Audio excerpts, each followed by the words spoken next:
Well, hello, uh, creatives, community kind folks out there. Thank you for joining me. I'm DBJ. This is the channel RPG with DBJ.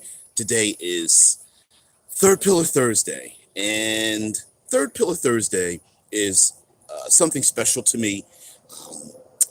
The third pillar of gaming is about exploration. Now, the first two pillars are combat and social interaction, and the third pillar is about exploration. And for me specifically, it's about using the environment. It's about the hazards and the obstacles and the traps and all the things that go into the PCs adventuring in your tabletop RPG game, and then using them as the great triangle, the great supporter, the thing that ramps up the tension and the drama and all that good stuff. All right, so let's get into it. Well, this week we are going along the theme of wetlands, swamps, bogs, fens, estuaries, the whole nine yards. We love ourselves some swamps, especially in our tabletop RPG games. So um, I thought we'd go into. We talked a lot about the creatures and the magic and hell, the parasites and infestations that are happening in wetland, swamp-like areas, bogs and such. So, of course, today's going to be really special. We're going to talk about uh, using the hazards of a swamp and having some fun with it too. Having some fun with it in terms of our games, and in some ways, even going through the idea of establishing how to modulate tension and drama in your games as well. Okay, so of course we know that in a swamp, in a marsh, in a bog, that it's going to be game-wise difficult terrain, and just generally, no matter if you're playing fifth edition Dungeons and Dragons or any other type of game system, it's going to be extremely difficult and difficult terrain, lowercase d, lowercase t, right? Nearly impossible to make a running, I don't know, running dash through the stuff, let alone march through the thick muck and mire of what's there. So one thing that you can do when it comes to just transversing um, heavy, thick muck and mud is to modulate how easy and how hard it is, how difficult it is to move through it. And usually, the very simple way to do it, of course, in the game when using difficult terrain, is that they use a cost expenditure. So for every 2 feet of movement, for every foot of movement, it costs you 2 feet. Now, they could have worded that as movement is divided by half, but I think if you really want to if you really want to play with it, you could ramp up the 2 feet and start to make it cost even more.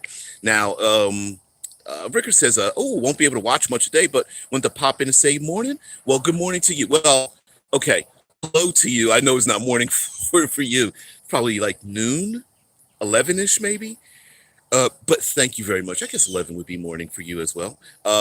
But yes, thank you very much for popping in, Record. Always with the brilliant ideas and insights as to what we talk about. But one possible way to modify the difficult terrain is to ramp up the costs of movement. So if it costs 2 feet of movement for every foot in fifth edition, you could just increase the number two to 3, 4, 5, 6 feet of movement, depending on where they're at. And then that way you can put it in the player's hands.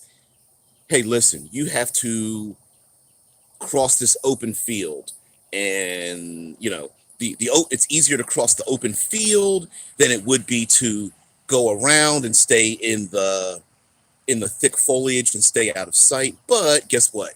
It's going to be harder for you to cross the through the thick foliage to go around the open field than to be out in the open and have you hidden in the fields and stuff. Um, is that a crow or raven behind you? Let me see. I'm gonna say no. Let's see. There's a plant. There is. Uh, can I zoom in on myself? Let's see.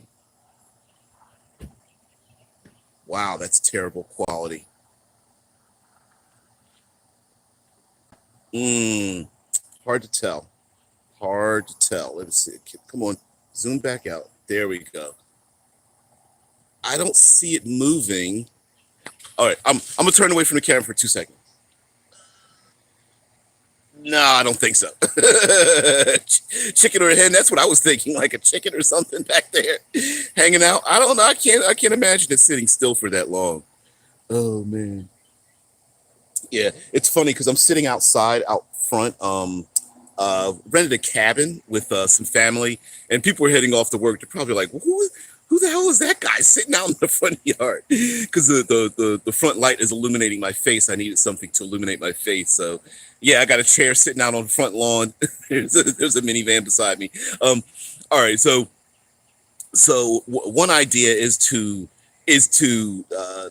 limit, not limit, um, give the players the option of traveling through maybe shorter distances, but far difficult to move through it, rather than longer distances, but maybe being left exposed or out in the open. Also, there are different types of terrain in wetland areas as well, meaning like uh, the I mentioned yesterday before about the depth of liquids and such. There are, um, for example, you can go anywhere from, like, say, I don't know, maybe an ankle's depth of mud all the way to uh, dark waters, topped with algae and lily pads that's like chest deep or even deeper.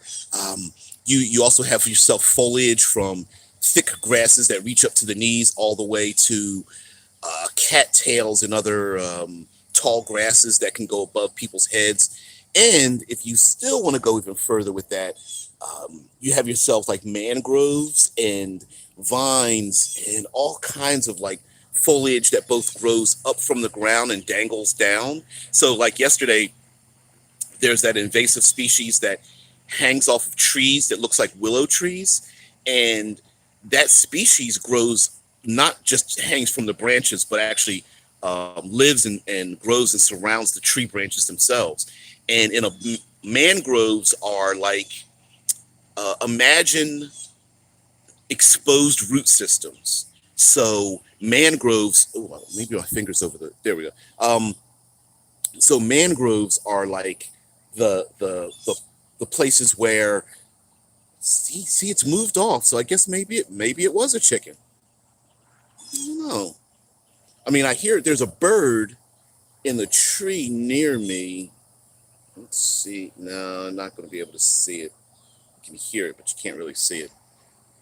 There's a trash can. Nope, hasn't moved nearby. Wow. All right. So, and mangroves are a possibility of having both like a combined, like above ground aquatic transversing of the environment.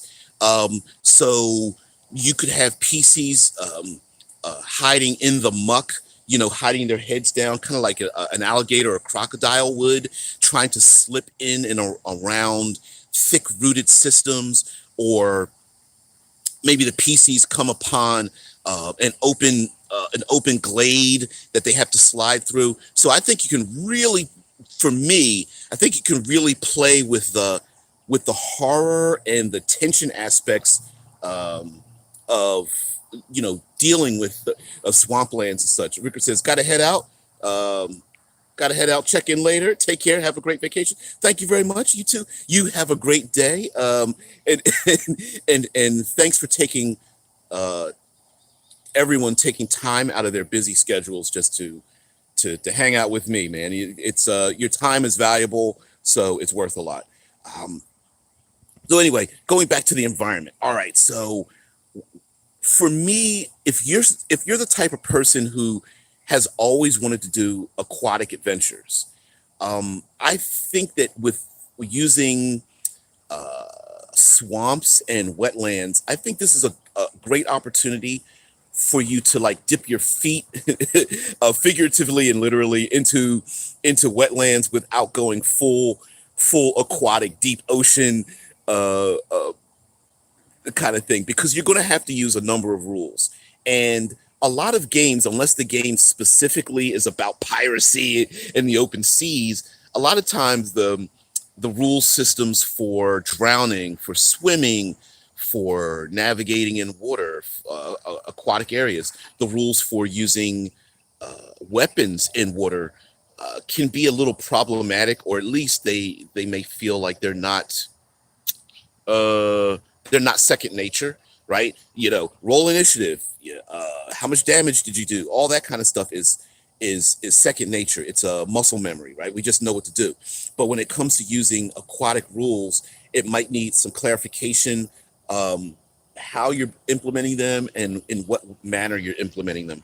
uh Honestly, with fifth edition Dungeons and Dragons, personally, the rules for holding your breath are not conducive to the panic situation that happens. The rules for holding your breath are one in which there is no tension involved in in the process, and some people, I know a lot of people have problems with that.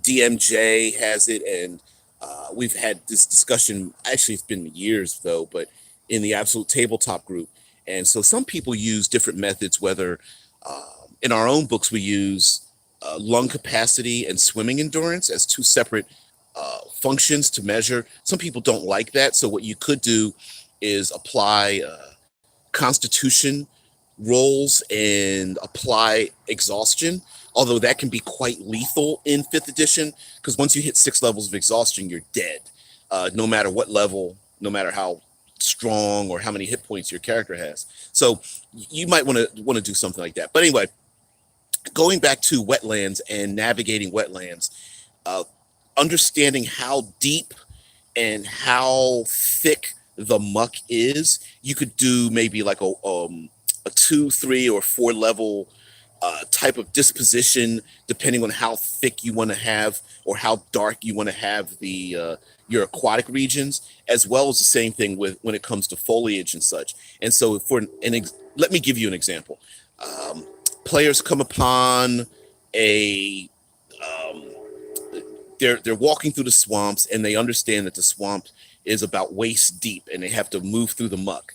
And then maybe to their left or to their east or west, you could say, all right, well, to the east, the muck isn't as thick. You feel like the land starts to rise, and you're only walking through thick foliage. It's moist when you step into the boggy area in the plants and such. But unfortunately, this leaves you out in the open. But to the west, maybe the water um, starts to get a little bit deeper. You're going to have to wade through it. If you're a medium-sized creature, maybe it's chest level. For smaller creatures like gnomes and halflings, they might have to be carried or swim their way through, or find some other method to float on a raft of some sort, or what have you. And maybe that in that case, you give your players the options, and while giving them options, you're putting the hazards and the choices they make in their hands. I personally prefer, as a dungeon master, not just to make things difficult for them, but to put the difficulties in their hands in terms of navigating and such. Of course, you can start to add layers to this, such as humidity. Of course, the idea that they're traveling through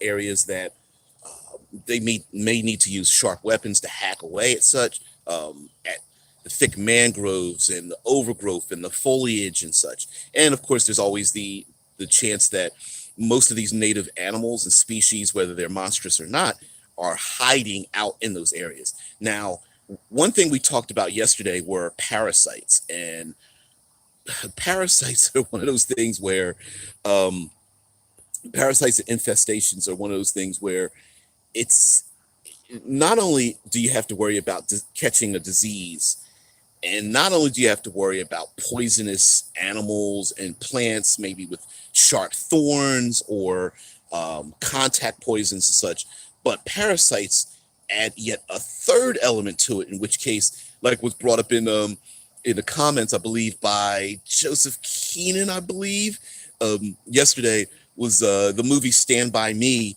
and the young kids end up going through the swamp and the muck, and when they come out of it, they're covered in leeches, and the one kid has to reach down in his tidy whities to pull out a leech that's kind of attached down into his nether regions, which, long before the PCs start worrying about hit point loss and damage and all that kind of stuff, you tell a PC that they exit a place in their chainmail or their plate mail, and that leeches have gotten underneath their plate mail and are adhering to their skin, they're going to feel weirded out no matter the reason. So there might be some hilarity in there. And for me, the environment is a great pressure tension gauge. It really, if you play it right, you can eliminate analysis paralysis. For example, when it comes to using day and night cycles, right? A lot of players are not going to want to travel through a swamp in the middle of the night. They already can't see what's in the water, and then not being able to see what's above them is a way to motivate them. Maybe they go through an area filled with swamp gases. The, the pools of thick muck are bubbling as air pockets try to rise through the muck, and the PCs make their history arcana checks or whatever the case may be, their knowledge of the area. Maybe they are a druid or a ranger adapted to the area, and they understand that maybe there's swamp gases, and swamp gases are, it's like methane and other flammable gases through decomposition that is trapped underneath the liquid layer and coalesces into such a bubble that it rises towards the surface. Now, normally, when it's solid earth, it never rises towards the surface, but with the liquid, it can actually force its way up and bubbles up to the surface. So there may be a danger of lighting things, lighting the very air on fire. And you can play with swamp gases, making them hallucinatory, or creating thick fog, or spraying acid into the air, or something poisonous or disease oriented, and play with those kind of things. Also, when it comes to tension and pressure, um, the idea is to foreshadow some events. So, for example, the PCs understand that if they travel another 7 miles, they can get to maybe someplace that's the old hag they're looking for, that's going to give them the elixirs or the potions or the salves that are going to help them to stave off something. Or maybe they know there's going to be dry land or food or shelter or something like that. And so you could subconsciously motivate them to continue along a path, as opposed to as or setting some type of timer. They need to get to the MacGuffin at some period of time. Oh, the sun! Yay, the sun's coming up. They need to get to the MacGuffin in enough time, and so just kind of casually just walking through to avoid maybe exhaustion or other hazards could be a thing that you establish ahead of time in front of them, and they could, let the players argue amongst themselves as to how fast or how slow they want to move. Also, in terms of travel and trek, because fifth edition has a number of what I like to call easy buttons: create food and water, good berry, the tiny hut spell. Those things really make it pretty easy to survive. I think it's the Outlander background. You can automatically find food and nourishment for you and like up to 6 people or something like that. Those are the kind of things that you need to talk about at session zero, whether you're allowing them in your game or not, and whether people agree. If you want to have a far more gritty or realistic game, you're going to need to do that in session zero and say, hey guys, listen, we want to make this a little harder, a little more survivalist. So we're not going to have those options, and maybe have exchange or mitigate or have die rolls for their usage or something in your game.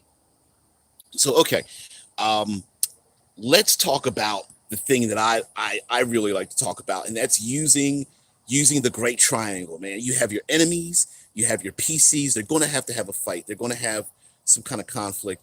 Kind of funny that the sunlight now is stronger than the light that I'm in front of, so now I'm getting put in shadow. Yeah, it doesn't matter. Anyway, so the third part of that is having that conflict happen in this swampy, boggy area. Now, the thing that really comes to mind for me is the idea of being grappled and pulled down into the into the muck, into the mire, into the dark waters.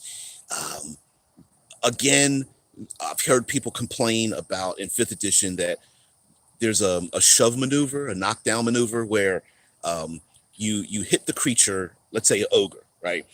Big barbarian's like, I want to knock the ogre over. Barbarian takes his turn, pushes the ogre. They make a strength versus strength check. Ogre loses. Ogre falls down, falls prone. Okay, ogre's turn. DM says, okay, ogre stands back up. Player feels like they're useless, right? Hey, Vince, what's going on? Yeah, out here sitting out front of the cabin that the family and such rented, and so I'm embarrassing myself in my superhero PJs sitting out in the front lawn, man. So the the the thing is that for me, it's not whether the shove maneuver is effective or not. It's where you do it, right? Um, oh yeah, I saw that too, dude. I saw that Tim Harper's 100 statement setting. Yeah, I added mine. I think number 9. I added in there. Yeah, I saw that. Pretty good challenge though. Reaching 100 is probably pretty difficult, but I love that challenge. So in terms of like shoving something over or dragging them down or grappling them or restraining them, especially in a wetland or a swamp, um, you can really ramp that up with like, of course, you have to have your tentacle creatures, your giant alligators, your goblinoid or humanoid swarm. No idea, dude. No idea. And I'm not getting squirreled on this one. So, um, some of those monsters that you're using, of course, some of their tactics are going to be to drag them down in. Whoa, yeah, getting eat up out here. To drag them down deep into the muck and mire, and therefore that would elicit, players needing to hold their breath, the limitations of being or limitations and slash benefits of being dragged underwater. The idea that it's only, maybe it's only chest deep or whatnot. I hear you, Vince. Yeah, yeah. It could get a little complicated because you got to go back and reread everything, man, in that 100 setting statement. Yeah, but a great creative endeavor as well. Although if you got a group of people, 6 or 7 at a table, I think you could work with 6 or 7 and really develop it, and then just start that cycle all over again. But forcing the players to be in a position. Now, if you look up in fifth edition, the aquatic rules, of course, if you're underwater, you have resistance to fire. I believe you have disadvantage on darn near every attack except thrusting weapons like spears, I believe crossbows, um, tridents, I believe, are thrown into that category, and daggers. And I think that's about it. So your player, maybe that big giant barbarian, gets pulled down by a tentacle by his ankles or something. Of course, maybe the PCs have disadvantage or maybe cannot even make a perception check to notice something moving under the water. Although I would give that to them, and pulls them down into the muck, into the mire, forcing them to maybe make constitution rolls before drowning takes effect, or causing levels of exhaustion as you are role playing out the effects of drowning and such. So, yeah, absolutely possible to do that. Yeah, I hear you, Vince, with the microscope thing. Um, Advantage on electric attack. You could modify them so it's a possibility that, like, okay, fireballs are pretty much useless in trying to use a fireball against something underwater, or at least in aquatically. I mean, an alligator could just duck its head down and it'd be useless. But on the other hand, like your shocking grasp, your lightning bolt, your electrical attacks, I would just pick the closest area effect spell like ability and make that an area effect. So maybe the pyromancer's like, oh man, I'm screwed in the swamp, and your storm cleric is like, no, hey, I'm not, and puts their hand down into the into the swamp and just electrifies the hell out of it, which would be awesome. I would just, if lightning bolt is the same level as a fireball, I would just reskin it as a fireball and just cause electrical damage, and leave it at that. Now I hear some of you already balking at me and going, well, that's unfair. And then my response to you is, but that's the environment. If you are using a dynamic environment and you change the environment, then you have no problems. Now you might have some players who might say to themselves, if you're the GM or the dungeon master, you're going to have some players fishing with explosives. Well, doesn't necessarily say a fireball has force behind it. You could make the argument that it's fire, and fire's less effective underwater as opposed to maybe something with force, forceful explosion. What's that magic item? Beads of force. Beads of force might be more uh, more powerful, I guess. You could do that. You could say that just because of there's such a thick the water is such a thick element. It's very disruptive. That could be a possibility. Hell, you could maybe do thunder. You could yell a thunder wave underwater and then begin drowning afterwards. Yeah, Vince says you could add a magic items or rare spells, like electro ball. Which you know what? That's something that a lot of people don't think about. But one, I've heard someone say to me that the spells in your classic Dungeons and Dragons are the known spells, and you could maybe a player is able to learn a new version of a different spell, making it completely different, even though it's technically an electrical fireball, right? You could literally say, well, you have to find this one sage or one wizard's tower, or hell, even learn it from the shamanic druid that lives out in the swamp, who's able to protect, uh, protect the realm, the region that they live in. Um, yeah, and Deadman says D&D has had element swapping since second edition. Of course, and of course you could do that. And why not make that a goal for the players to discover something like that? So it could be the players are thrown into into the swamps, and then end up gaining, not necessarily through magic items, but through magic, through experience, through their encounters, more and more things to allow them to survive. Undo says a thunderbolt into swamp gas for extra explosive effect. Of course, and why not reward the players for immersing themselves into the very region that you wanted them to be immersed in the first place. Like, don't throw them into the deep end, literally and figuratively, and then punish them for figuring it out. I mean, why the hell not? Now, of course, there's the possibility of it. These bugs, wow, getting eaten up.